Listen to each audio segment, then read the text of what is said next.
ijtimoiy himoyaga muhtoj qatlamini huquq va manfaatlarini ta'minlash maqsadida tuman shahar inson ijtimoiy xizmatlar markazida huquqiy masalalarda ekspert maslahatchilar faoliyati yo'lga qo'yilgan. Bu borada Yangiobod tuman inson ijtimoiy xizmatlar markazida ham bir qancha ishlar amalga oshirilgan bo'lib, faoliyat boshlangandan shu kunga qadar 84 nafar fuqarolarga huquqiy masalalarda yordam ko'rsatilgan. Jumladan 4 nafar ijtimoiy himoyaga muhtoj aholi manfaatlarini ko'zlab sudlarga da'vo arizalari kiritilgan. 4 nafar ijtimoiy himoyaga muhtoj aholiga sudlarga kiritish uchun da'vo ariza loyihalari tayyorlab berilgan. 76 nafar fuqarolarga huquqiy masalalarda tushuntirish va maslahatlar berilgan.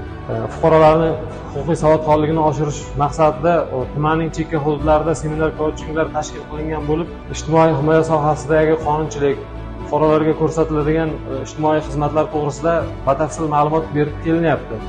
Huquqiy masalalarda ekspert maslahatchi tomonidan mahallalarga chiqib, aholi bilan uchrashuvlar o'tkazib, fuqarolarning huquqiy savodxonligini oshirib, davra suhbatlari tashkil qilinib, qonunchilikdagi yangiliklar, o'zgarishlar to'g'risida ma'lumot berib kelinmoqda.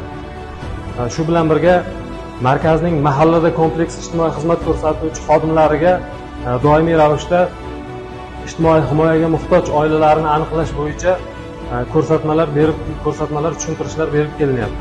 Tazyiq va zo'ravonlikka uchragan xotin-qizlar manfaatlarini himoya qilish uchun tuman tibbiyot birlashmasida birlamchi ko'makxonasi tashkil qilingan. Shu kungacha Yangiobod tuman tibbiyot birlashmasida tashkil qilingan birlamchi ko'makxonasida 3 nafar tazyiq va zo'ravonlikka uchragan xotin-qizlar va ularning voyaga yetmagan farzandlari joylashtirilib, ularga ijtimoiy, huquqiy va psixologik va boshqa ijtimoiy xizmatlar ko'rsatilgan.